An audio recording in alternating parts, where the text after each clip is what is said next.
broker got back to me and says, hey, like because of fire risk, so many insurers have just left California altogether. How do you convince someone who goes and Googles it and sees the like, oh, hey, this is what it says. This is what, listen, I Googled it. That's what Google tells. Google don't lie, right? But okay, but listen, come on now. Like, go to page 2. They're like downloading these things in their brain. I mean, it's just, I want to be God. That's the problem. Ooh. Like all of us want to be. We don't want anybody to tell us what to do. One side of my life is physical. The other of my life is spiritual, right? You have these two worlds, right? And I want to give up all the spiritual and just focus 100% on the physical. So your brains fall out. Yeah. Tune over to your brains. Understand the difference. 1 + 1 does equal 2, guys. Okay. Right. West side, gang. What's up, everybody? We got Sarah over here to the right. Okay. Sarah has still yet not spoken to the podcast. That is not okay. We need 1,000 subscribers on YouTube. Okay. Because once we do that, I'm gonna get her a mic, and then she's gonna have to speak. Okay. Because we don't waste money out here. Okay. We actually use it. Okay. Shout outs to all your homies out there. What's up? Welcome back. At it again. We're at the beginning of the never ending. We're doing the After Dark edition. I am so excited for our guest tonight. We get to jump into some really interesting things. One topic to another. One thing specifically is this Maui fires, how happening, and fires, weather changing, climate change. It's a big thing. So I'm excited with my good friend, Mr. Akrami. What's up, sir? What's going on? How you doing, man? Good to be here. We got to start off with it right. So we got our drinks. I think you're sipping an IPA, right? Yeah. And I'm doing the cut water, So shout out to all the dead homies. All right, guys. And yeah, let's get it started. Jeez. All right. So we're gonna have a quick video we're gonna show you guys. So you guys get some context. This started like a day or two ago from what I saw, right? So about a day or two ago, there is this fire that started, and it just started taking off. No one truly knows what started it. They think it's either down power lines or someone, an arson. But I think specifically, it is not a natural fire. I think this is like a man-made fire. So we have this video just to take a peek of what's going on here. So she's gonna share it. Get it already. Are we already there? All right, let's get it. Okay, so take a look at this. I saw this on Twitter, but look at how wild this looks. Yeah. You get. Don't come. I got to call you. No, trust me. There's no reception, bro. It says SOS, I believe. So there's a tweet. Sarah's gonna flip over to it. There's a tweet that you'll see. Okay, what do we call it? X Files? What is this right now? X? Is it X? Okay. X. So if you go to my page, Sarah, right? There's a I don't know, I think it's probably in your other tab, but if you go to my page, you'll see, right? Yes, right there. Yeah, I just sent this, and I want if I'll read it out to you, okay? But if you want to pull it up for the display here, you can pull up the whole thing. I'm not sure if it is or not, but you can take a look at it. It's okay if it doesn't load because you're ahead of time, than the rest of them. Especially living in California where we get a lot of fires, right? Insurance costs. I heard in Florida, like they don't even insure homes anymore. Like it's at a point right now where people can't even afford insurance because no one wants to insure Florida because it's like, dude, your house is going to get in the flood. Right? There aren't even insurers that will insure. So California, so we just ran into this. I was just shopping our homeowners insurance, and just this evening, the broker got back to me and says, hey, like because of fire risk, so many insurers have just left California altogether because the losses they experience are so high. They lose so much money that they won't even insure. They won't even write new policies.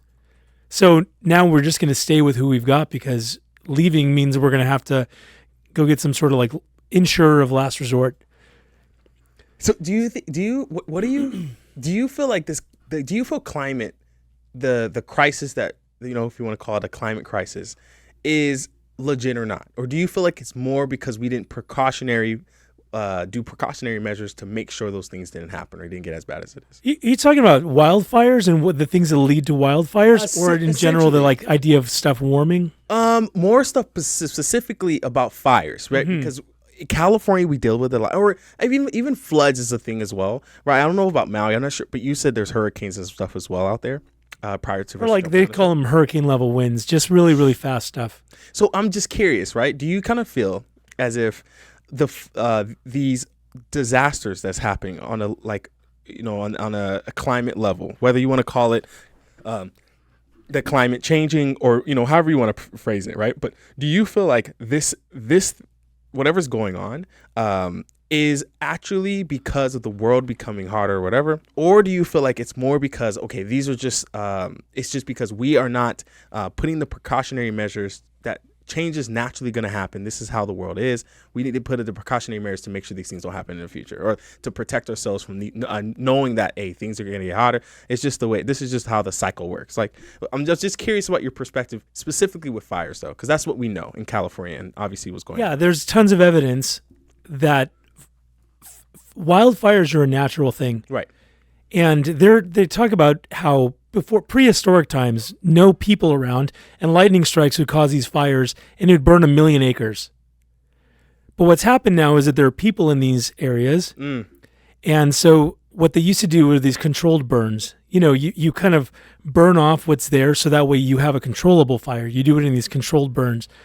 But as the climate lobby has started to take over, and it's become this thing where no, you never ever interfere with anything in nature.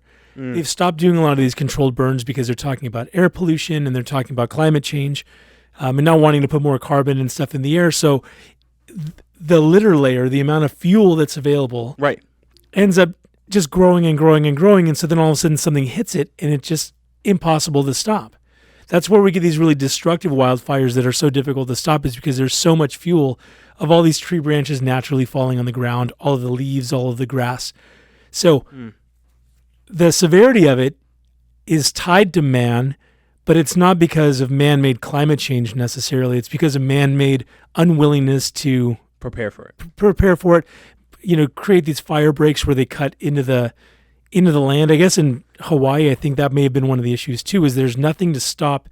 There's no span. There are no fire breaks to keep the fire from just racing along. Okay, so this is my question, right? You saw the Twitter post, right? Again, of the resources, the amount of resources that we'll give to other countries like Ukraine to take care of their, again, I call them man-made disasters, right? But the amount of support that we give to like places like Maui or local, like just the own American kind of United States, right? I don't know if you're a supporter of kind of what's going on in Ukraine or not. Do you kind of feel like that it was necessary? I don't know. Do you know much? Are you well caught up on that? Yeah, I mean, I'm a quarter Ukrainian. What's something we talked about in our last conversation. That's what I think is interesting. Family, my great grandfather has a memorial there by the government because he was a poet, and so super aware of the stuff in Ukraine. Okay. But I think there are a couple of things leading into that. Okay, let's do it. So the first question is, do I support us spending money in Ukraine over spending money here? I don't even know if that's true. Do we give them money to rebuild their stuff, or was he just making the point that we've got all this money that's going to Ukraine? I think he was just making the point. From what I've seen and from the research that I was given, right? I'm going to pull up the exact. I don't have the article right here. One second. Well, he was saying we're going to send them money to rebuild their houses, was what it said. In general, yeah. I want to get the exact statement. Because giving them aid, right? We do that. We do that whenever bad things happen in the world. We come to their aid because we're a really rich and affluent country. Sure. So it's kind of like if you're seeing somebody displaced, just like these people in Maui, they're people that are displaced. They're taking them into their own homes, sure, their own resources. So I'm not necessarily opposed to that, but I think there's this strange idea that nobody should bear in the U.S. that nobody should bear the responsibilities of their own actions or their own decisions. If somebody doesn't have insurance, that's a decision to not be covered in the event that something happens. And they might think, well, it never happens. That kind of thing has never happened here in Maui, so why would I waste the money on that? But they're making a decision, and now many people are living with the consequences of it if they happen to not have insurance. Interesting. So mainly it's the decision base, right? Because a lot of, I would argue from what I've seen, right, is that a big thing right now is the cost to insure, right? A lot of families, especially because of the way the economy is having a hard time being able to pay for certain things, like whether it be their insurance let alone their houses. And from what I don't know too much, but from what I've read is that Maui, some of them have been there for multi generations. Yeah, Like they've been there true. for a long time. So their houses are already paid off. You know what I'm saying? So you would think that they would have the resources to be able to cover that stuff. I would love to see the research to see if it was more of like data of like neglect of like, it's never going to happen, or more because of the costs. Because I think the only way they make money is because of either farming or tourism, if I'm wrong. Maui? Yes, Maui, excuse me. Yeah, I mean, they've got a lot of stuff. I don't know quite what the industry is compared to the other islands that are there. Sure. So I know a lot of it's tourism. I get just the bigger question though is who is responsible for your stuff? It should be the individual. It's your house. It's yours. I mean, we're going through this of why am I looking at the different coverage limits and liability insurance, and I don't want to pay for it. Insurance is nothing. I would much rather spend it on a new car or whatever. Sure. But I don't. Right. Because that's a big enough blow. If our house burns down, we're not going to recover from that. Right. So we spend a little bit to spread out the risk across many, many homes. So we pay a little bit in the event that one of those huge things happens. So that's where I maybe take issue with this guy Framing it this way. Yeah, because look, is it an issue of charity? Do we want the government to give charity? Well, then call it charity, but don't make it seem like it's a right or a necessity. And there is a ton of charity happening already. Sure. That isn't going to rebuild their homes if they didn't insure their homes. It's insuring any kind of asset. Right. It's like buying crypto versus putting money in an FDIC insured account. Well, if your crypto bombs, they want your money. Yeah. So yeah. Life is full of decisions, and I would love for the decisions that I make for me to reap the upside of it and for everybody else to reap the downside of it. In other words, if my account goes up in value, of course I want that. But if it goes down, I kind of want somebody else to take over the responsibility. I think for sure you're setting the wrong behavior, right? If you're going to save people, but would you, again, this is kind of, I think, one of the tricky things about the initial thing that he mentioned, right? We don't really, again, I should have done a little bit more research here, but we don't do many insurance or interest rates when we give to these wars, right, to these outside of countries to try to whatever to be saving or other individuals. I personally do believe about the Ukraine, right? I do believe that we should be getting involved, but I believe more because of what's going on with specifically Russia, right? If NATO gets too close, right? And I think we played with fire a little bit too much, because when everything around them is being conquered, all these places are like, yeah, I'll join NATO. It's like, okay, listen, dude. But they weren't, though, until now. There are two countries. I don't remember if it's Sweden and somebody else. After this thing, they want to join NATO. No, well, of course, yeah, but they were already in talks of saying, they did say they weren't going to do it. The previous, I don't know if they call a president, but the previous president said that, hey, look, we weren't going to join, right? Then Zelensky, right, who became, right, he was sitting there thinking like, okay, well, he's this actor, he's super kind of like, on the liberal side, so they were nervous about him doing it. But from what I was hearing is that they had no intentions of invading. Russia would just wanted to come, right, do like a secret operation to kind of like, get Zelensky out there and just do like a clean sweep, right? Really? They didn't expect any retaliation because if you asked, there was a press conference from what's the oh my gosh, the president of Russia, Putin. Thank you, Putin. Vladimir. Putin put out a statement before everything happened, and he stated specifically, he said that, hey, look, I will not be, my goal is not to invade. Like, he's not trying to do, just put out war against Ukraine. That's from Putin, right? But he sent troops and tanks in and shot things. That's true. That ended up happening. What do you right? call that? I call it war, right? Okay. But the reason I bring this up is because when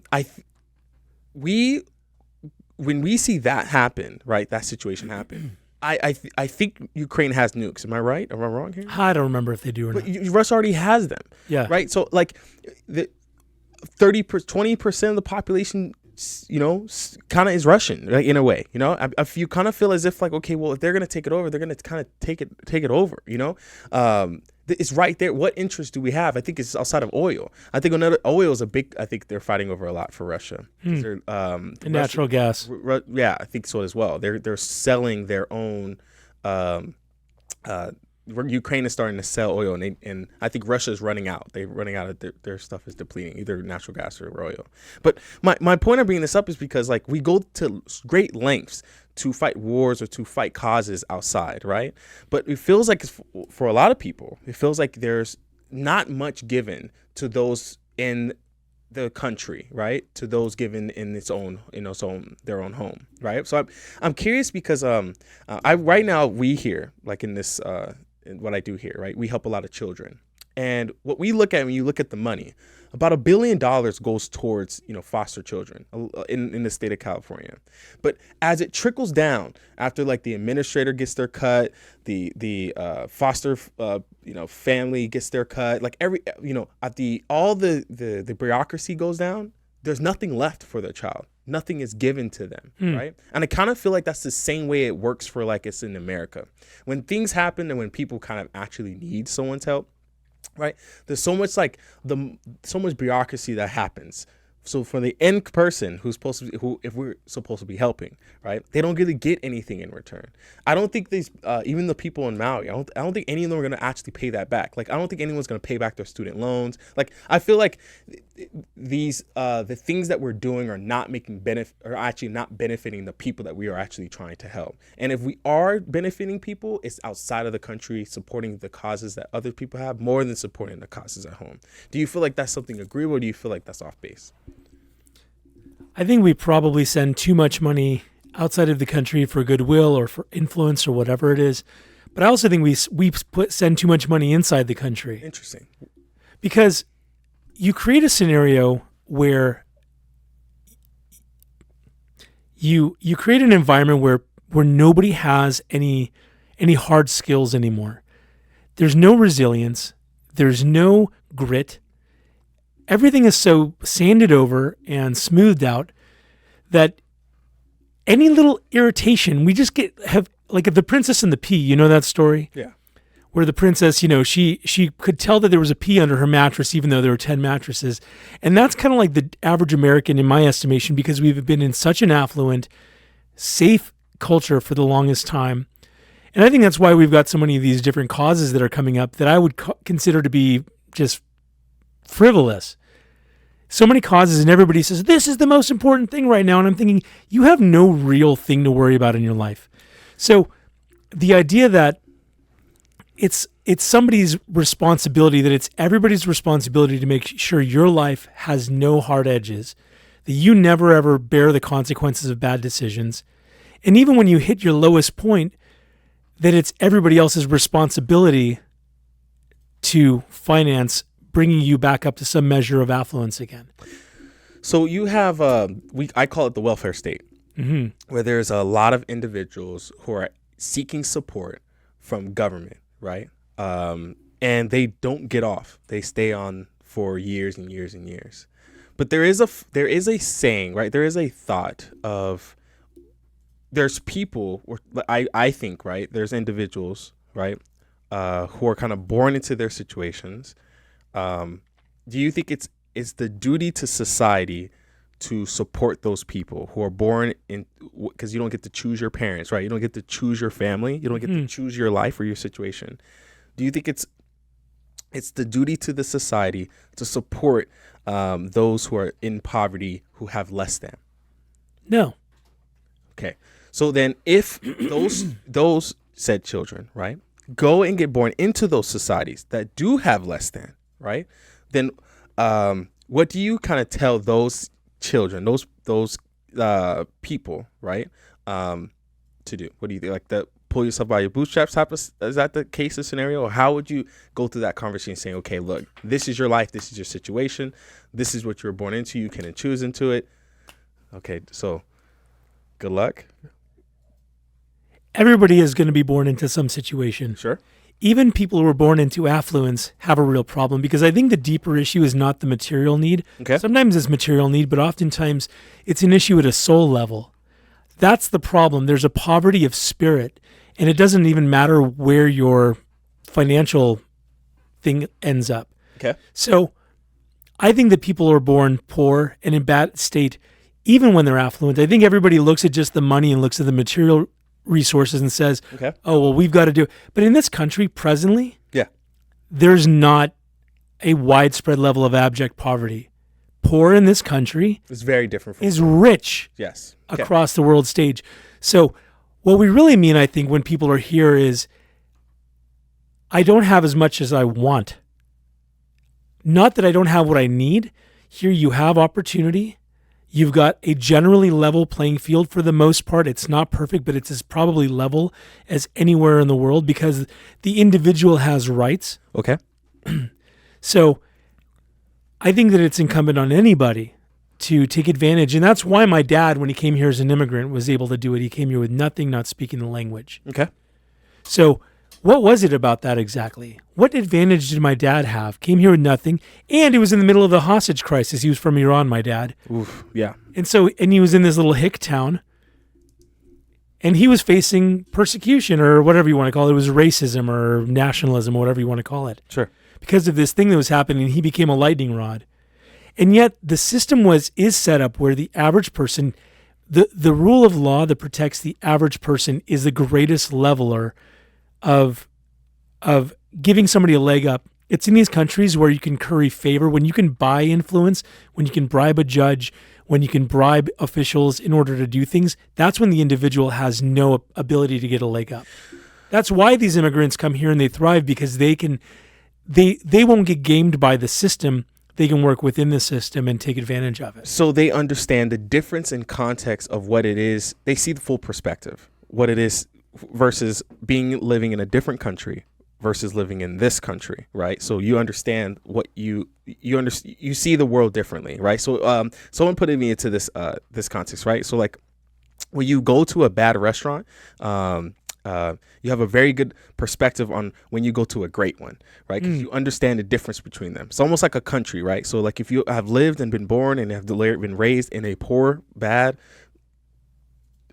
non-just country, right? And then go to a country where you feel, respected and you feel like there's opportunity and freedom, right? Then you essentially understand the difference of what you want and what you don't have. You appreciate something more. But if all you know is this restaurant, right? And you go there and it's like, right? Then you also feel as if like you don't know what it is to not have that. You don't appreciate what you have. You don't appreciate what you have been essentially born into, given whatever the situation is. But do you feel like there is, I think for everything, right? There's I feel like you have this left and right side, right? Like you have the left, right, who wants to build a utopia, right? That's the goal, right? Well, the right it feels like it just wants to be, it feels like it's like, hey, we want less involvement. We just want to be able to be we just want to be able to be free, right? So something's looking for more building towards perfection, while something is looking for, hey, look, no, I want to be able to just have what I can get. Maybe that might be kind of a broad brush, though. I am definitely. I definitely think so. Yeah, I mean, I don't know if it's just freedom. It's almost like the conditions. I think when you're looking even at other countries, it's not that they're poor countries. It's that there's a set of ideas that are at play. Okay. So what are the things? What is the environment that's causing just persistent poverty across the entire country? What kind of environment, what kind of set of beliefs are in play that allow this type of corruption to go on? It's the system of governance that creates the environment for these types of things to happen. So, but the government is who? Well, it depends. In this country. I mean, well, what is it supposed to be, or what is it in practice? Oh, I think they're the same. I think right now, right, in my view, the people, right, the government is doing the people's will right now. I think 100% true. You couldn't convince me otherwise. I think 100% true. The constituents, people, why would they people are voting, right? You could call it tribalism, but people are voting for their interests. Whether and again, if their interest is just saying I want to vote for a Democrat, that the system, right, that has been created by our founding fathers, right, which has not changed so much. It has changed a little bit. The world has changed a lot, but the system itself, not so much. Everything has been done by the book. No, it hasn't. Well, you can even say like, yeah, it's, but I believe that the system is doing the will of the people. But that isn't. So let me ask you, that is true when it comes to representatives and senators and a president and even judges by extension. But that isn't true when it comes to the organizations that are non-voted, like the Department of Education, the Department of Energy, these different environmental departments that are coming up. Even these law enforcement companies. Well, they're kind of like companies, but these law enforcement organizations like the FBI and the NSA and all of these are not voted on. But these were voted. They're appointed. They're created. But they were created by the voters' will. The people they established to become these spaces. But for sure. The problem is that there's no way to easily remove those people. We can vote our representatives out of office the next cycle. How do we get rid of the Department of Education? From what I know, from what I know, you have to do some huge reform, like the whole system would have to be reformed in order to kick that out. But there's not a mechanism. There's not a clear mechanism that's tied to the people that makes it possible to get rid of some institution. But you still can go to boards and still vote for, or it's still it's still your will, and you do have the people again. So I'm gonna put some pressure here, right? Can you do homeschooling? Yeah, we do homeschooling. Okay, that's my point, right? So presently, it was not allowed for years. If a lot of people did not want to put their kids in these education systems, then they wouldn't. And it's just a matter of fact. You would go and you would go team up with your people around you. You would call the homie. You would say, hey, yo, listen, man, I don't like what they're doing in the education system. I'm gonna go and be able to create our own school system, which they have, and they'll do, and they'll have their own societies, their own systems, right? And if enough people don't do it, the education, what are they gonna do? How are they gonna pay their employees? They're gonna literally crumble. That's not what I mean. I don't mean the school districts themselves. I'm talking at a national level. The thing is enshrined by. You asked if there's a system. Does it represent the will of the people? Everything represents the will of the people. I truly believe that. You either vote you vote with your feet, you vote with your wallet, right? That's just the best two ways to do something. If you don't like your state, you move to a different one, right? Yeah. If you don't like putting your kids into, but you can't do that when it's federal. You have to leave the country, and that's because I'm all about states having different things, and that's where you can see different ideas play out. These borders between states let you know whether some way of governance is good or garbage, and that's why Seattle is someplace I would never ever want to move, and I hope that they keep doing it because it's such a cesspool, and it's so sad to me, but at least it ends up being a beacon of one set of ideals that's put in play. It's not, it's one thing to talk about things, but once you start passing laws and creating policies around this stuff, now you get to see the actual real world effects of it. Not the intentions, not what they said, oh, this is going to cause this or that, but what actually happens when these are put into practice. I think what it comes down to is education, though. What do you mean? I think everything.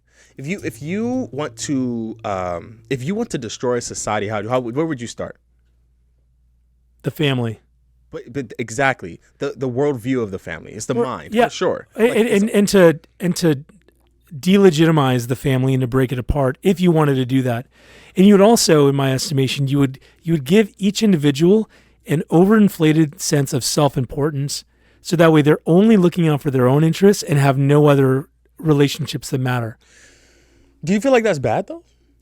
Looking out for your own interests? I don't think that's a terrible situation. Isn't that kind of what you want? You want to... It's short-term self-interest, though. Okay, that's different. Yeah, it is. But that's what I mean is, ultimately, I have self-interest, but I'm thinking 100 years in the future, because that, for me, is going to be really meaningful, even though I'm going to be dead and gone, to know that I did something to set that up. But I feel like the bill of goods, or the way that things are framed anymore, especially with shorter and shorter attention spans, is...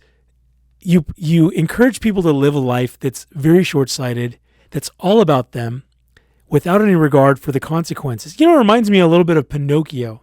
Ooh. Remember seeing that when he went on that little island and turned into the donkey? Yo. It was fun for a season, and then all of a sudden he turned into a donkey.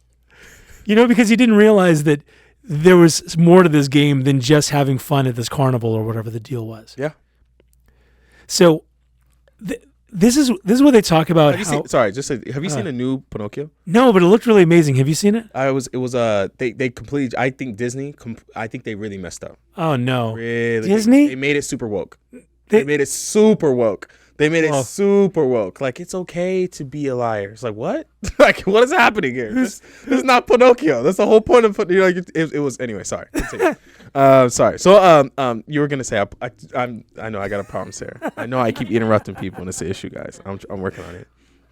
But the reason again, No, I feel like there's a place for government. And I think that again, when situations like these happen, right, and a government is run properly, right, these are the times you're able to go and step in for things like this to be situated. Now, I do believe that people should go and reap the consequences of their actions. I'm not against that. But again, I would say the same thing to Ukraine. That if you were going, if that was the same mentality, right? I would say equal is equal, right? If you're going to tell someone, hey, look, you should be able to fall on your own sword, and they should be the same concept. Well, hey, man, you probably should have prepared yourself better for a situation like this. Yeah. And I think but I don't think that's actually what I believe. I'm just saying like I feel like there's such a hard sell to someone who did not ask to be here, did not ask for their situations, did not ask for the life that they have, right? Right here in this country. Again, I know that sounds wild to say, but yes, I do believe that. I do believe there's people in this country that do not have the resources that they need to be able to achieve the goals that should be best set out for them. I think there's a lot of obstacles for some, but not for others. And you for sure, I think one of the things I was doing a study on was how long does money stay within a family? Like how long? And I think I think it was the Rockefeller. I don't know exactly who, but it was only after 4 or 5 generations, it's all gone. Yeah. No, that's common. Wild. So yeah, it was the Vanderbilts. Oh, thank you. Yeah, they just blew their money and then they were done. Done. But they're an example of it going the wrong way. But the Rothschilds and even the Rockefellers were wise, and they created a culture within their family, right, not of just spending on lavish parties, but investing and stewarding that and building factories. And, this is something where you're adding to the common good because of wisely stewarding and investing the money you've got. So that's my thing for this Maui situation. Bringing it back to full circle, right? You have these families that been there for generations, like literally, like probably longer. Like, you know what I mean? Like literally tribes. Years. Like, yeah, really? You think so? I think. Well, it depends on what got burned though, because Lahaina is like 100 years old. That's fair. So, but that's my context, right? I'm sitting here wondering, right? If you're trying to prepare yourself for the world, and this is the support that your government's going to give you, you really need to support. You have to do it yourself. It was that though. Like, that's the weird thing about this. We're talking about welfare and other things, but full stop. Before, those were all done by family. Well, family's been disintegrated. Then it was done by charities. Those have been disintegrated. They reduced the amount of the tax break that an individual would get for charitable giving got reduced. So these big guys making buku money that were donating tons and tons, they've disincentivized giving to charity by lowering the tax write-off that you get for doing that.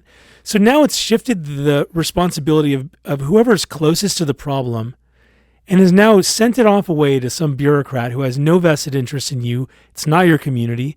And they're doing this one-size-fits-all cookie-cutter thing. Look, a charity is going to be more choosy with how they give their money. They're going to more, they have to because they have limited resources. I would argue a church would too. Well, a church, I'm saying a charitable organization, a church. I agree. Yeah. Yeah, I would argue that I think that if you want your problems to be solved, if you want the person who actually can affect the most change, it would be within your local church, your city, right? These local nonprofits that can actually help you achieve and fix the problems that you have. But I just cannot see. I think for me, you have to do a little bit more convincing on how you could tell me that with these people who are born into these situations, right? Like where you have kids going to school when they got iPads, okay? And technology, AI is coming, like they're getting destroyed. They're gonna get destroyed. But whose responsibility is it? See, your parents, like, you know what I mean? But I mean, okay, today you've got an issue, and so I'm all about charity. That's very, very important to me and our family. Okay. That said, it's a voluntary thing to provide charity. Right. And I also believe that where charity falls short on somebody who is absolutely just plummeting and about to hit earth, that there should be a social safety net.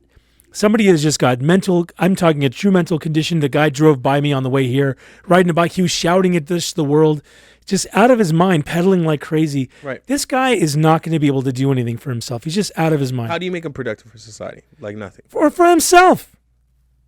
So I'm saying that there ought to be a safety net, but what has happened is rather than there be a safety net, now you're saying, well, if somebody doesn't have as much as they want, Because in my estimation, here's why. I don't have an issue. Look, I love everybody to have as much as they need. Sure. But there's a point in which the only way the government has nothing of its own. True. The only thing the government has is something that it has taken from the public. That's true. So anything that the government gives, it had to first take from somebody else. That's true. So if you're talking about charity is where somebody voluntarily says, listen, I see somebody in need, my heart is broken, and they offer some measure of help.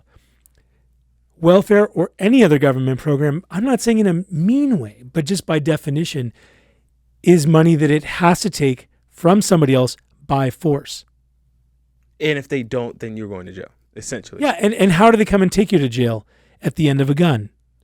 Sure. So now you're saying that, well, that person deserves to have their, let's say, college paid off because we all said so, and you're going to be the one to pay for it. Oh, you don't want to? Well, then we're going to come and get you, and we're going to put you in jail. I mean, it's the problem is you don't see the money going from here to there. There's a saying that they said, if the tax man stood at the back of your employer, so you get your paycheck, and if you had to see a tax guy and hand him over and write him a check right that second, there might be a revolution because people would see, wait a minute, why is this going away? So it gets diffused. The money comes out of your check somehow. You get these withholding, or you even have to write a check to the government, a general one. Sure. But then there are all these other things that it gets spent on, and you don't have direct say over that. You do for a charity. And if a charity is mismanaging the money, then you stop giving to that charity. Interesting. So what you're advocating for, if you could work backwards, right? Uh-huh. What would be the first step? Because if I'm devil's advocate here, the first thing I would tell someone is, okay, all right, you want to make change, you want to evolve change, right? The first thing you need to do is you go to your employer and just go exempt on all your taxes. And then yeah, they don't let you do that though. Because now they passed it. They'll come back. No, tax time, that's bad news. If you're watching, don't do that. It's bad. Yo, be Peter Schiff's dad, okay? Just don't pay taxes. Who needs to pay tax? I'm just kidding. No, don't do that. No, but in general sense, if you do, right, if you don't pay taxes, right, yeah. Essentially what you can do is then take your money, because you're going to have to pay taxes. You can pay it towards a charity, because you can still get 100% tax deductible for most charities. Unless I'm missing something. But it's up to a certain dollar limit. Oh, you can't. Yeah, that's what I'm saying. All of your money. Oh. No, maybe you could. There's some. I don't know if it's a dollar amount or if it's a percentage of income. I don't remember what the cap is, but the point is they lowered the cap, which for me, look, I think all of life is an economic issue. Right. I don't mean money. I mean it's balancing. The economic problem is the balancing of unlimited desires and wants versus limited resources. Sure. So now you have to decide, well, how much of these limited resources do I want to spend, and which of these unlimited wants do I really want to spend on? Sure. And that's the economic problem. So control. But again, I think this is why I come back to.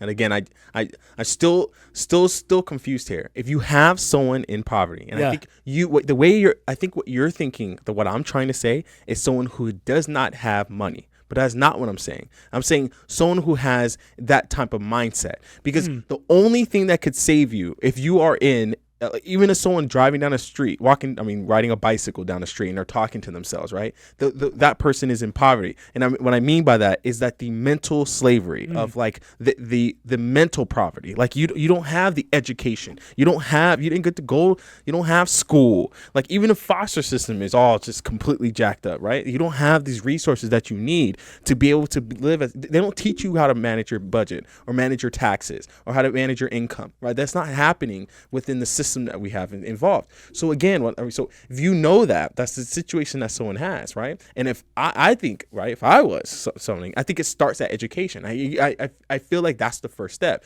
Go to your tax person and go to your job, say I'm not paying taxes, and then go take all your money and then give it to some charity that's like helping your kid get tablets or something, just getting your kid prepared for like what's about to come. You're talking about academic subjects and that kind of education, but I think there's a deeper thing. I think it's the stories that we believe. What you believe to be true is what causes you to act in a certain way. Your belief drives your action. The way you think is who you. Yeah. Okay. Got What? it. And it's not just you writing a paper about something. I'm saying the thing that you believe at your core, that you actually believe. You might not even be able to put words to it, but the things that are driving your decisions, driving your behavior, is what you actually believe. So if you believe, for example, that cops are there to shoot black guys, Yes. if that's what you believe, then when a police officer comes to your window, you start acting a certain way. Sure. If you don't believe that, you don't act that certain way. Sure. I mean, my business partner, he's from Africa. Yeah. Austin Omwange, remember? Hey, the homie. And somehow Austin comes here with this thick accent, black. His wife is also from Africa, Nigerian, his kids, all of them. But somehow he just pulls up in a police officer. He's not worried about getting shot. And he is not, because he doesn't believe that that's even a thing. I'm not saying that, I'm not saying that there aren't instances where crazy things will happen, but the belief that there's a system that's out there to press you down. Well, how did he escape that? How did he sneak through somehow? So there's something, I'm not even using that just, No, as an example of I completely what you understand what you're saying. believe, with the story that you believe is going to drive the decisions that you make, the way that you interact. If you think that the system is stacked against you, if you think that this country is so bad, Sure. systemically set up to squeeze and screw everybody, Sure. then you will, it's going to become a self-fulfilling prophecy because that's what you believe. So you're going to make decisions in line with that belief. Completely agree. But then the token is flipped, right? If you believe, right, the government is the reason why you're not able, that the way the society is, right? If you believe that was something, the education system is why your kids suck, or the welfare state is what's causing the problems, is these taxes, all these taxes that they're taking from you is the reason why you can't barely survive, and then they're nickel and diming you on your hot property taxes, and you're doing this and then they're accounting for it, right? If you believe those things, right, there's something that is true versus something that is your perspective that may not be really reality. Is there a real reality, right? Do you believe in a real reality? I need to push back a little bit. Okay, but So, hold on. just answer that question really quick. When you say, do I think there's a real reality? Do you believe that there's a reality? Because you were talking about your perspective, the way you think, the way you see things, what you believe is the reason why the outcomes are coming out the way you see it, right? But then do you believe that there's a true, real reality? Like this an is objective reality. Yes, thank you. We're seeing versions of it through our own eyes and experiences and biases and all of this. Yeah, I do believe there's an objective reality. And for me, I want my life to be as closely molded around that reality as is possible. If I have weird ideas that don't comport to reality, then I need to change my mind. Okay, completely agree. But how do you know that way you think, what you believe, that everything that's going on is reality? How do you believe? How do you know? How do you convince someone, right, who thinks they're right, that actually could be right, that you think, oh wait, I'm right? It's like, no, I'm right. So show me evidence. Okay, thank you. No, that's what it is. It's we get to facts. Is there evidence? What is the evidence? Like, in this country, that the biggest predictors of poverty are not race. Sure. They're not even income. It's if you want to avoid, there are common threads among both poverty and imprisonment, and those are largely having a dad in the home. They say if a woman is willing to, of any race, anything, like these behaviors are the things that are tied to poverty. Sarah, I need you to start researching right now, okay? Please. Yeah. Pull up Google research for us, please. You gotta research while he's having these conversations. We gotta double check across this stuff right Pull a Joe Rogan. Jamie, look that up. I need you right now. Please help me. Please. Okay. All right. So look up, if you're gonna look something up, look up the main predictors of poverty. Yo. Usually it's a child out of wedlock, not graduating from high school, not remaining married to the father of your child. Sarah, turn your mic. Just press the button on the mic, okay? Guys, we need to get it. If we get to 500 subscribers, guys, on our YouTube channel. Shout outs to our YouTube channel. Let's go YouTube podcast. We're gonna get Sarah a mic, and she's gonna talk every episode, okay? Actually, 1,000 subscribers. 1,000 subscribers. Someone make it. Hey, actually, make this a reel. Shout outs to. Hey, put a camera on me right here, Sarah. Hit the button, right? West Side, gang. What's up, everybody? We got Sarah over here to the right. Okay, Sarah has still yet not spoken to the podcast. That is not okay. We need 1,000 subscribers on YouTube, okay? Because once we do that, I'm gonna get her a mic, and then she's gonna have to speak, okay? Because we don't waste money out here, okay? We actually use it, okay? Shout outs to all your homies out there, to all the dead homies, to all the dead homies, All the dead to all homies. the dead homies. All right, guys. So if financial poverty is What is it, Sarah? Oh, What did does you it find say? it? The greatest predictors of poverty are Race? ethnicity, Ethnicity? No. Hey, Google. No. Hold on. No, you gotta find an article. Right. No, look at it. Wait, Type in peer review. Type in a peer review article because it's just No. I completely agree with you. What they're doing is they're saying that okay, so we're gonna go into this. You see what I'm saying? Okay, Hold okay, on. like This is what the problem. but you see, this is exact. I'm sorry, I'm gonna let you say it, but this is what I mean. Someone's facts is the education that what people are learning. No, are it's- two different things. But What it's you're hearing also was okay. what I'm asking is. Okay, go on. So the question here is not. So I don't want. I want to be right about everything. I'm willing to accept that I'm not right about everything. Okay. And so I want. So by wanting to be right, I want to know what is actually true.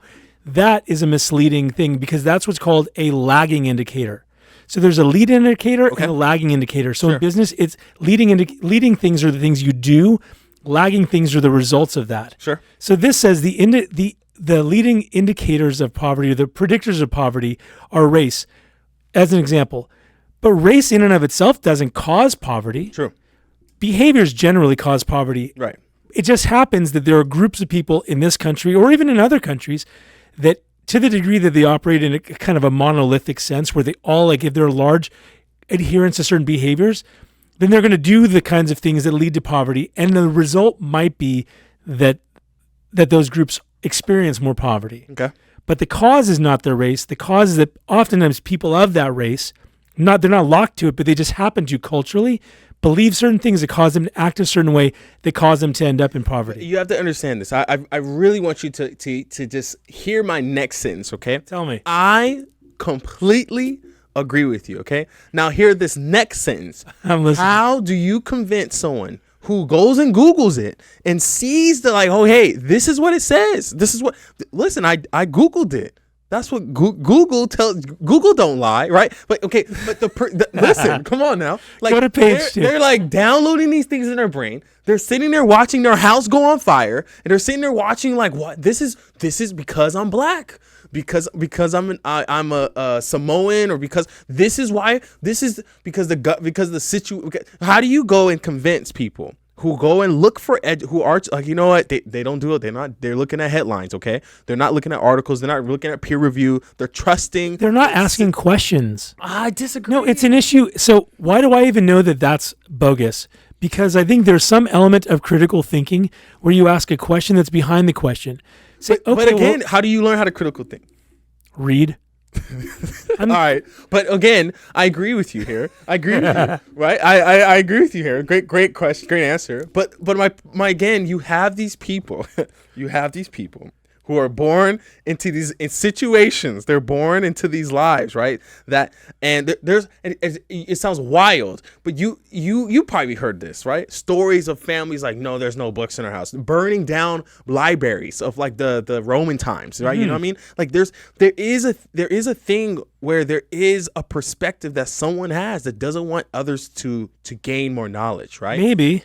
So if you have to ask, right? In this country, though? Yes, but if you have to ask, do you really believe that every single person in the education branch, the Department of Education, is like, okay, guys, how can we make society dumber? No. Okay, but then my question is right? They think from their research, from their math, from their perspective, that they're doing the best things possible to make sure that the future children, and I truly believe that. I truly believe that there's some small bad actors, but not as this like this systematic like way of like oppression that they're trying to put upon like a certain class of people, making the world worse place. No, it's not. There's this guy, Alexander de Tocqueville. Right, you bring it up. So you got bring that it up real quick. You know what I'm saying? I need you to be swift with de the math. Tocqueville. Swift with it. Okay, sorry. Type in the word fatal conceit. Fatal conceit. Yeah, the idea that these betters are going to know better for everybody else and be able to make decisions that families would make on their own or small communities would make on their own. There's this conceit that says well, we're your betters and we're going to make a decision. And because we're so smart, we're going to come up with a system that's going to work for everybody. Okay. But that's the reason why these centralized governmental systems, why communism has and will always fail, because there's some centralized group that thinks that they can make a broad brush decision that's going to impact and improve everybody's lives. I think capitalism is the best approach. But are you suggesting that it ends there and stops at capitalism? It doesn't. No. What's that saying? That capitalism is next? If you had to perfect capitalism just a little bit, or if it's not enough, if you had to perfect capitalism to a next level, what would be your ideal society built off? There's no society designed yet that has exceeded the ability of capitalism to raise the status of the average person. Okay. So it's that saying where capitalism is the worst of all systems. I'm sorry. Capitalism is the worst system out there except for all of the others. So there is a way to improve capitalism, and that is to remove people from it. The problem isn't capitalism. The problem is human nature and humans' desire and willingness without constraints to victimize their fellow man.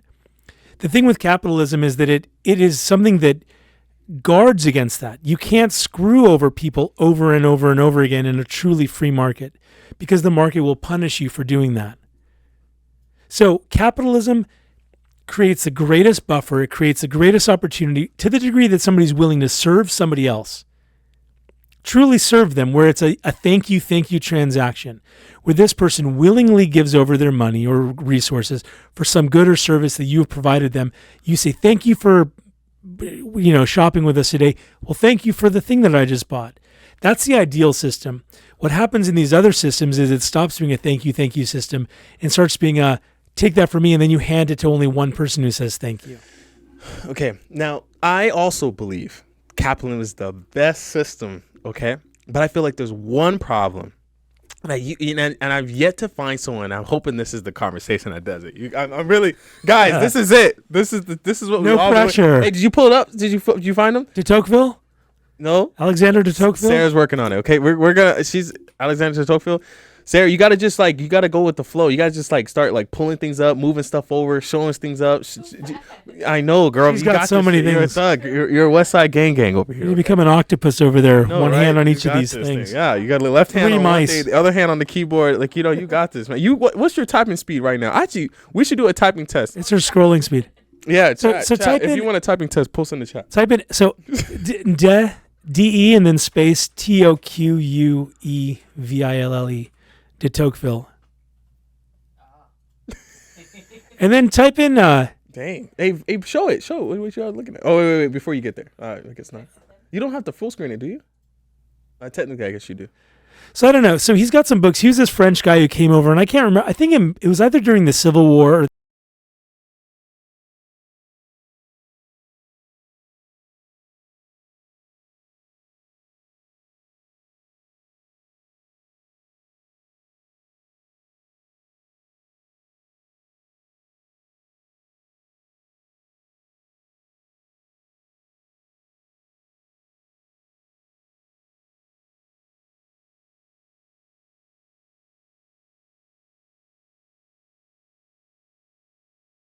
they're going to decide for everybody else. But it's a conceit. In other words, it's thinking that you're that much smarter than everybody else. And what happens is you create systems that end up just collapsing on themselves, where people end up living in squalor. The thing about the capitalist system that is so powerful, when you have private property rights secured, like in this country, what has been, you create a system where the average person, because they as an individual have their they have individual rights that a king doesn't have any more actual rights than the person on the street. So if that person decides that they're going to seek to serve their fellow man and begin providing things of value, whether they be goods and services, they're able to lift themselves up in that sense. Now, it isn't easy. Some people walk with a limp. Some people have a speech impediment. Some people are too short. Everybody has a different mix of problems. Well, and of abilities. I'm honest. I wish I were so smart at some things. I wish I could draw, for example. Sure. But I'm never going to do that. Another reason, because I don't actually want to put the time in. So because of all these differences, you can't, you don't, if somebody is too short, you don't chop off everybody else's legs so that way the short person doesn't feel so short anymore. What you do is you create as level a playing field so that these people can go and express and have the fairest shot that they can. And the more that you get in the way of that, the less opportunity you have. You disincentivize somebody from wanting to go out and actually make those changes or do those things or serve their man. So here's what I'm getting at is I don't think the issue, I think that where the poverty is right now is a couple things. One, I think that people don't have any kind of existential struggle. We have existential in the sense of, or like an outside of themselves struggle, where you're about to be invaded by some sort of neighboring country or something like that. I don't think we'd have that here. People generally have a comfortable enough. I know there's some really rough areas in this country as well. Inner cities, for example, are just run over with gang violence. So sad and heartbreaking. But I think that when you remove somebody's ability to struggle, I think that they atrophy. I think that ends up leaving them unable to cope with the basic things of life because I believe that we were designed for struggle and for strain and to push. It's like these astronauts. You know about this? When they come back from space, because they're in a weightless environment, their bones are not bearing any weight, their joints are not bearing any weight. And if they didn't have exercise machines up there on purpose, their muscles turn into almost nothing. So then they come back here to Earth. They can't even walk from the spaceship. Just regular gravity, because they've been out of gravity. They've had nothing pushing on them, causing some strain, and they can't even function. Their body just withers. And I think that happens to the soul. I think when we have the struggle removed from us or the opportunity and the challenge and say, listen, I'm not going to spoon feed you. We're not going to look, if you're down on your luck, if you're in a horrible car accident, that's one thing. Able-bodied, able-minded people, your soul rots out when you're not given when it's either, listen, you're stuck here, you need to get over there or you're not going to eat. It's amazing how industrious people are. I have such a high view of people that I'm not willing to accept that somebody able-bodied, able-minded is just sitting there, well, it's so-and-so's fault. Okay, now what? So you're just going to sit there for the rest of your life? So I think that's one half of it. I think the other half is a lack of purpose. There's a purposelessness, an epidemic of meaninglessness where nobody has any idea what they're actually on this earth for. So they don't believe there's any bigger story. We're talking about story. They don't believe there's any bigger story than themselves. And so now you run around trying to find something to satisfy that and to give you some sort of meaning and purpose. And I believe that most people, it's this guy Pascal, you maybe have heard of Pascal's wager. He was a philosopher and mathematician. He had this idea that there's a God-shaped hole in everybody's heart. And it's almost like a puzzle piece. This beer I could pour as much as I want in there. It's never going to satisfy. I'd just be an alcoholic. There's no amount of money that's going to fit in there or food or sex or any of this stuff. So I think that's the issue is once you find that stuff, once you align, we're talking about realities and objective reality. Yes. I believe that is the actual story of reality, that we have a God-shaped hole. We've been designed for this relationship with a God who loves us and wants a relationship with us. We've rejected it. So now we're going around trying to find replacement pieces for that. And just like grabbing a puzzle piece from some other puzzle, you're going to get it. It's never, ever going to fit. This country was founded on faith. A big part. A big part. I think you found it on freedom, faith, but on the idea that all men are created equal and should have the same, again, equal opportunities as anyone else, and be able to put themselves in the best situations to be able to go and achieve the goals that they wish, right? But you're not. It seems like you're not promoting anarchism, right? No. It seems like you're, I don't want to call it a monarch, but like it feels as if, right, that faith without faith, right, and that it's not just about you, right? It's about a higher being, right, guiding you and putting you in a certain direction. Then you are going to try to seek something, because everyone's seeking something to fulfill the purpose of life. And that's my favorite question, right? What is the purpose of life? What is life? Like, what is life? Right? And I asked these in my interviews, right? And I get a lot of different answers. Because I think a lot of people, there is no real, what is the purpose of me being here? What is my mission? What is my goal? What is my objective? What is my reason of existing? What is the outlier that's going to make me special, make me different, make me feel like, that not only is life a specific goal, my life is going to do something specifically for my people around me, right? But I would argue 90% of life is forgotten. You don't remember a lot of people. They're never going to remember you. You're never going to be yourself. And that's why we do this show, right? To archive these lives, to make sure that people are as much as possible not forgotten. And so that's my question for you, right? Right? Giving you have, again, bringing it back to the Maui thing, right? You're telling someone, right? Like, hey, your house, everything you own, you didn't do the things you were supposed to, right? Right? Yes. It's not what Google says. It's not your race or your class or your situation, your decisions, finances, right? Bad decisions. Right? But leave it up to God. Put your faith in him, and he'll pull you through. That's such a hard thing to tell someone who has nothing, or who just lost something, or just fell off. Like if you're like Caesar, right, on the road, and you just like you lose it all. You're just like, oh, like how you just to be like, hey, you can do it again. You can do it again, right? Because this is not the end of the road. This is just the beginning, right? This is just the start of something brand new, something special, something of a moment, right? Something that you could do, right? But don't you feel like that's such a hard sell to someone who either was started off with nothing, got something, lost it all, and has to do it again? Like, geez. Or started off with everything and just lost it all, just like, or or in many situations, right, has never asked for much, right, and still feels without, right? How do you kind of sell those? How do you kind of, I don't want to call it a sale, but I think you understand my question, right?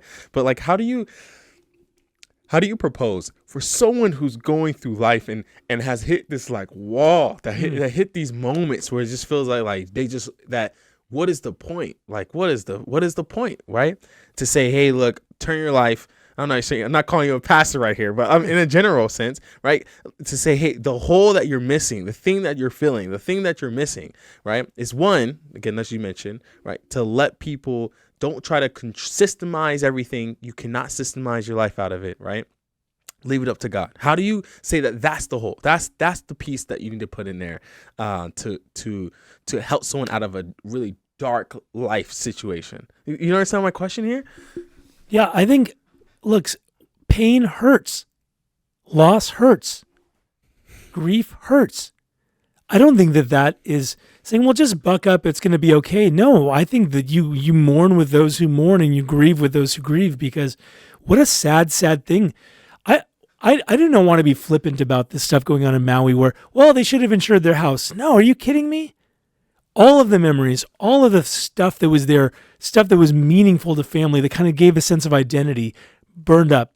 In fact, one of the families that their house didn't burn down, but they're housing somebody who is left with a change of clothes, not even toiletries, their entire house gone. And in a flash, they didn't know that was happening. You wouldn't think, and it had they didn't even have time to grab stuff. They had to get out before they were caught up in it because of these winds. So I don't want to make the idea or give the impression that, well, just say, well, just put your faith in God and everything's going to be okay. I think we're talking about two different things. Things can hurt. No, there's two things. You mentioned 1 and 2. Yeah. And so one is the material, the physical body, the stuff that we have, Sure. the broken relationships or whatever it is. That's the one hand. But the other is the purpose of that. Even if your house never burned down, you still have the same problem.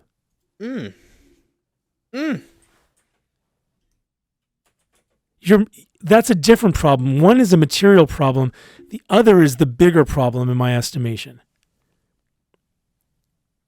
This is one issue that I have where, like, when you hear about the gospel or the good news of Jesus, it's so often you hear, like, at least in culture, if you thought you've heard it, it's like, oh, well, so church is all about, or Christianity is all about, hey, don't do this and don't do that. But that's missing the bigger picture. The point wasn't to, oh, just stop doing this and stop doing that. The point is like, you were designed for a relationship. You busted that up. God saw you bust that up and wants you so bad that he launched a rescue mission to get you back to him. It wasn't about, oh, well, don't. So I'm going to now start following Jesus so that you just stop doing those things. No, it's not true. If I'm an alcoholic, if I stop being an alcoholic, that's good, but that doesn't solve the main problem. In my estimation, the main problem is that I have chosen to rebel, not in a mean way, very nice, subtle. It's the escape. But the escape reality time sense. I mean, it's just, I want to be God. That's the problem. Whew. Like all of us want to be. We don't want anybody to tell us what to do. So that's I think that's the main issue. I don't think it's the stuff, people who never lose anything or who even give up certain things. They're going to try to just get rid of stuff, and I'm going to do better. I'm going to be really kind now. But deep down, there's this guy, Alexander Solzhenitsyn, he says the line between good and evil runs through the heart of every man. Everyone knows the difference, almost. And all of us have our dark side. There are good parts of us, and then there are parts you're like, oh my gosh. It's interesting. So I don't think the issue is material. So while you can mourn with somebody, you can go, listen, you can get the government or whoever gives you a house 3 times the size. You've got now new cars and everything. Your problem isn't solved. Your material problem is, but the bigger problem, the one that's going to persist into eternity, that thing hasn't been necessarily solved. And you think that's more spiritual, and I think it's more education. Tell me more about that. What do you mean by education? This is what I think.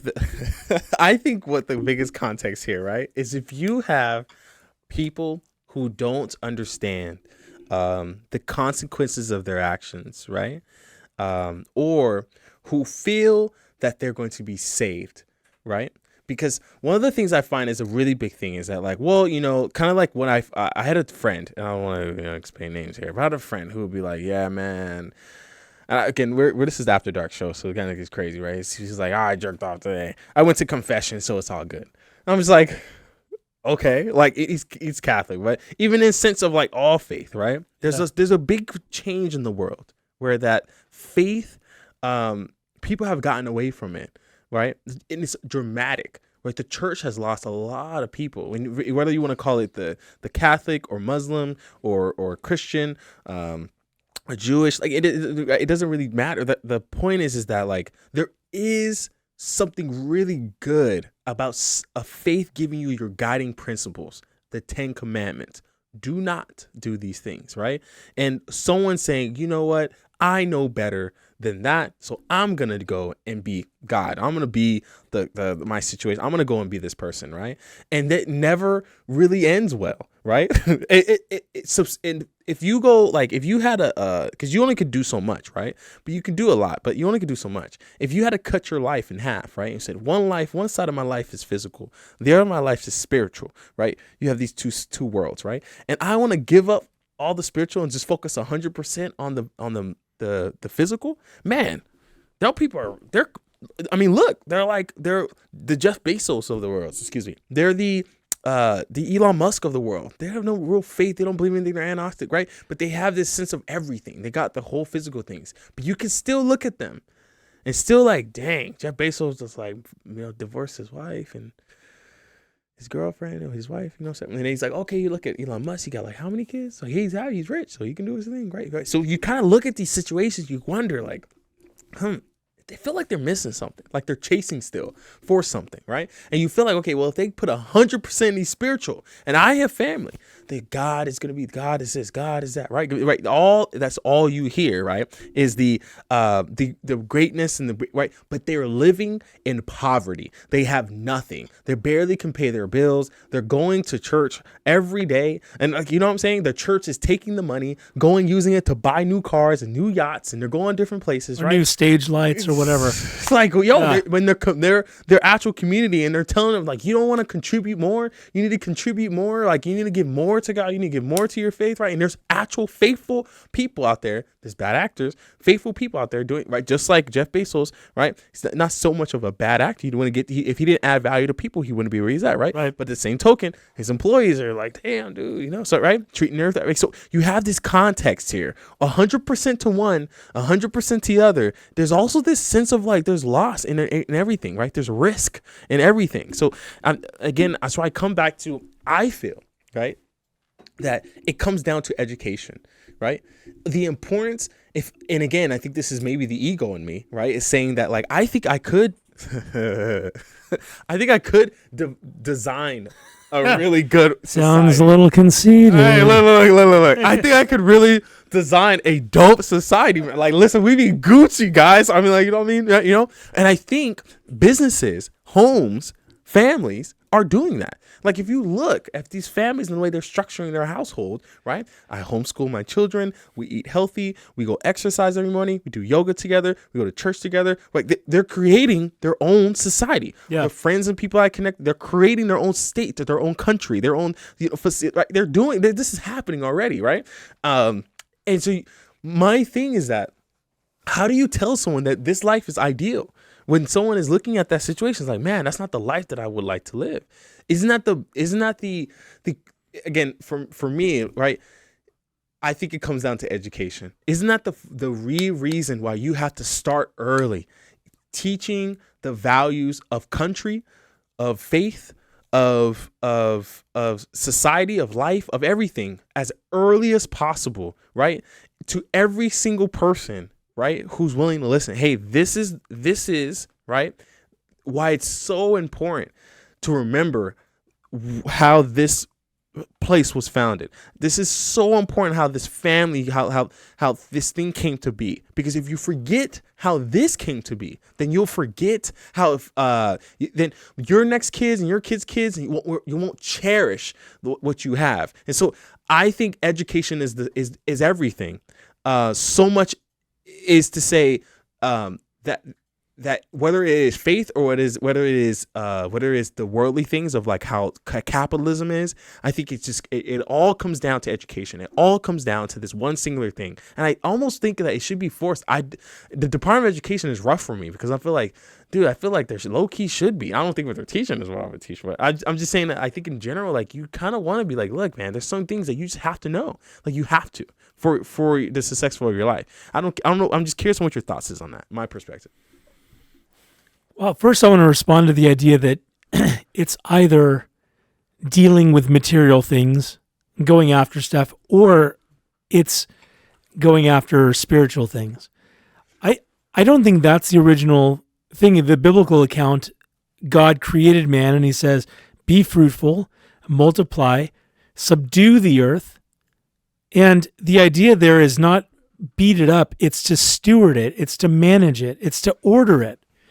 So that's the original thing. That's what God designed us for, is be in a relationship with him and to properly manage the world.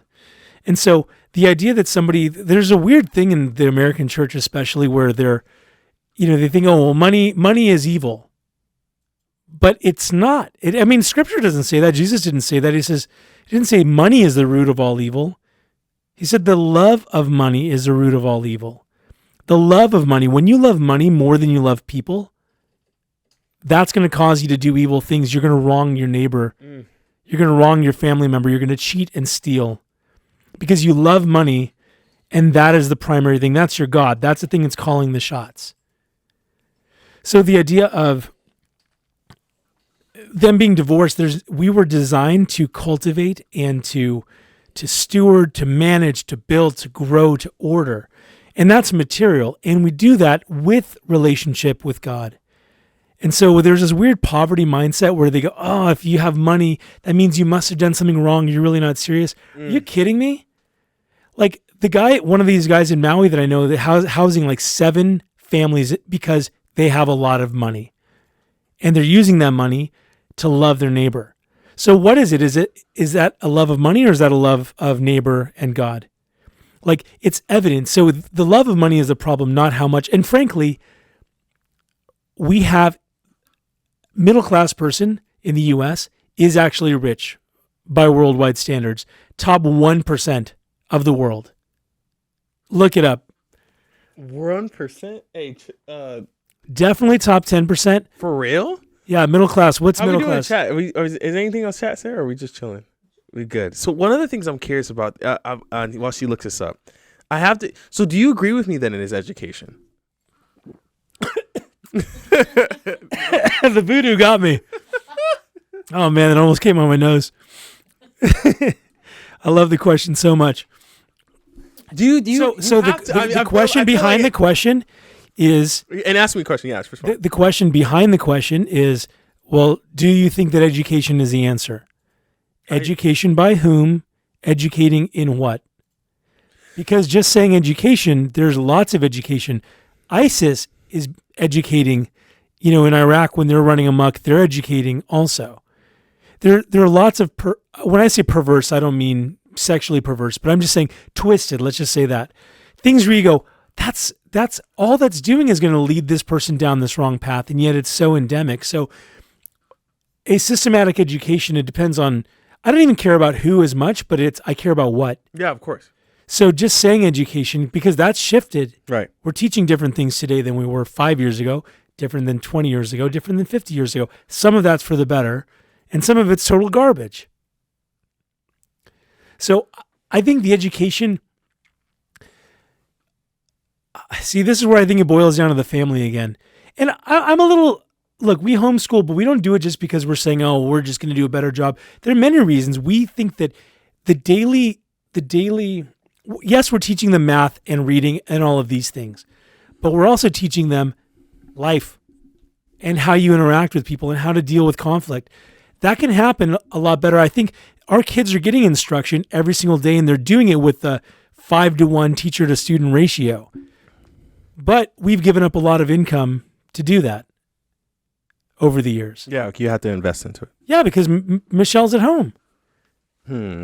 So I think that's kind of part of it. When people have said, hey, I'm just going to abdicate, I'm just going to send off and let the state instruct my child, teach them what's important.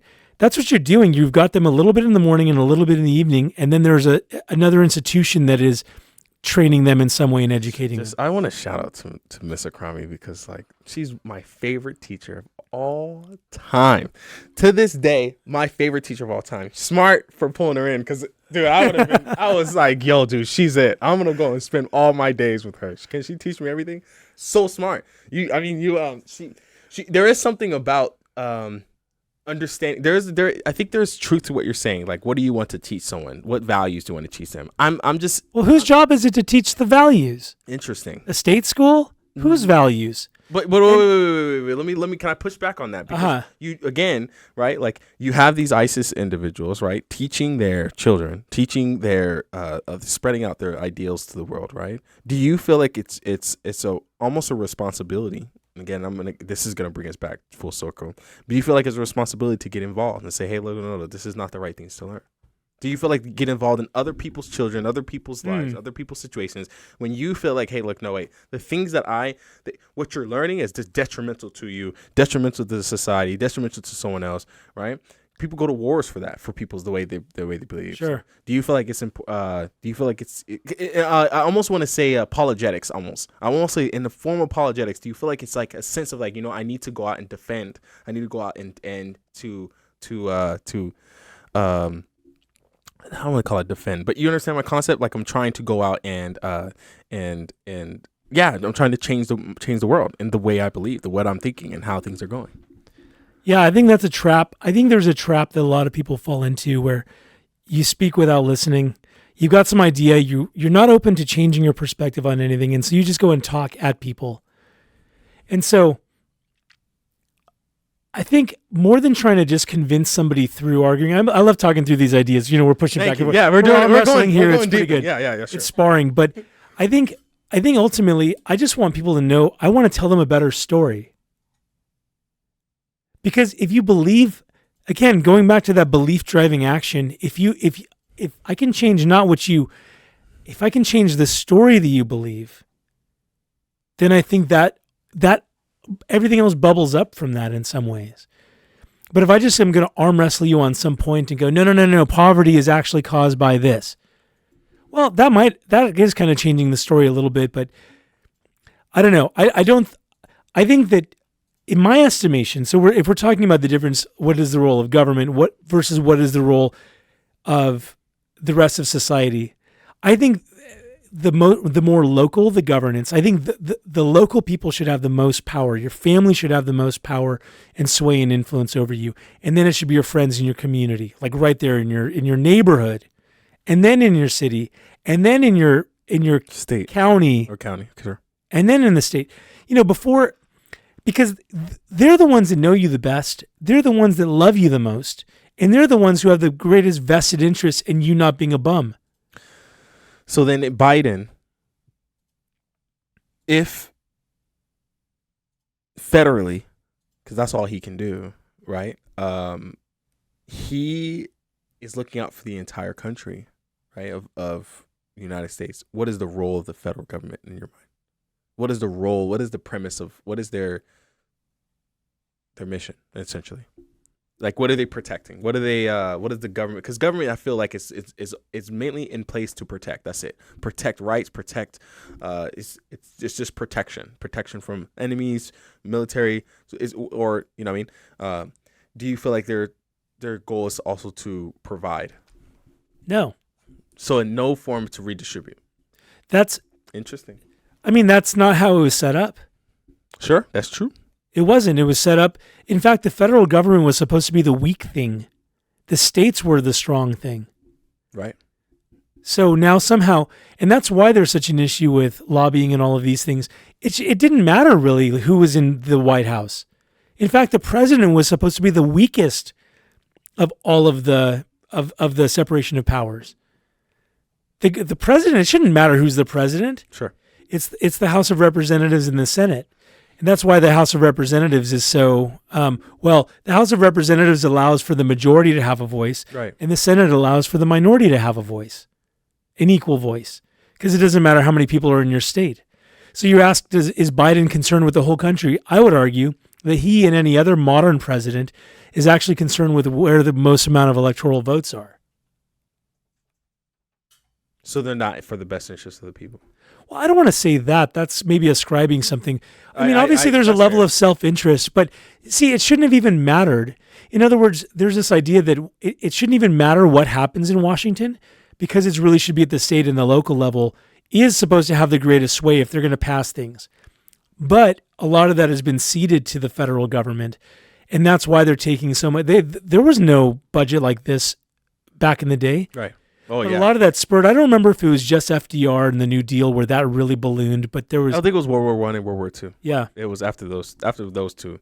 Once they just started taking money from income taxes. I mean, that's when income taxes were put into place, and they got away from the gold reserve. Yeah. For currency, I think it was just like. And then they started creating these federally created entitlement programs, Yeah. Well, which are just ballooning out of control because of how much they're spending. Again, I want people to be comfortable. I want them to thrive. I just am not convinced that the way that it's currently set up is the best means to do that. When somebody rails against our system here and says that capitalism's garbage, you're just saying, I'm like, this isn't actually capitalism. It's government that enables all of these little favors for these big companies. If the government didn't exist, they wouldn't be able to get some of these sweetheart deals. yeah. Their problem isn't with businesses doing it. If you're taking advantage of people in your business, that can happen for a short time, but then an alternative will pop up who isn't screwing people. Mm. So, man, we're really covering the map today. Guys, I think this was a great show, man. This was it. I feel like I have a lot to think about, a lot to digest here. I have a lot to ponder, okay? I hope this got a lot of people to ponder as well. I'm curious if you have any final thoughts of, like, again, whether it be the situation in Maui or the president's decision of helping Ukraine and the decision of helping others, or just in general with the way the society is structured right now and what's putting these people in situations or climate, change or anything at all. Any final thoughts from you, my friend? Man, I think to the degree that we think that somebody somewhere else is going to swoop in and save our life is missing the point of life. You've got one life. Swing hard. Go after it, because you can have it be everybody else's fault and everybody else's problem, and you're going to die a life that never strained. You're going to find yourself at the end of your life atrophied from never having actually strained against anything meaningfully. The only thing you strained is putting your hand out and hoping that somebody puts something in it, instead of going after it and saying, even if you don't get it, it's the struggle that we're actually designed for. It's not about the, it's not the destination, but the journey. And it truly is the journey that I think we were designed for. I think I would agree. I think my final thoughts here is that you are who you are, where you are, what you are, because of the way you think. And if you change the way you think, then you can change where you go, what you become, how your life ends up. You can change a plethora of different things about your life. You may not understand how much power that you have, but you have a lot of it. And if you surround yourself with people who are also doing things that are of value to yourself or others, then you're going to essentially become more like that. But if you surround yourself with people who are miserable, if you surround yourself with people who add negative things to the world, then you are slowly but surely going to become that as well. So be careful what you consume, whether it be your brain or your food or whatever the case may be, because it is going to be affecting you. And it is always great to surround yourself with many different people. Keep your mind open to everything and attached to nothing, but just make sure it's not too open. So your brains fall out. Yeah. Too open to your brains. Understand the difference. 1 + 1 does equal 2, guys. Okay. If someone tries to convince you it's 3. We didn't get into UFOs, but dang it, I was excited about the UFOs. Man, the UFOs. One riff on UFOs. Do it, my friend. I love it. Man, it's all good. Maybe they're UFOs. That wouldn't be too crazy. I don't think so either. I think that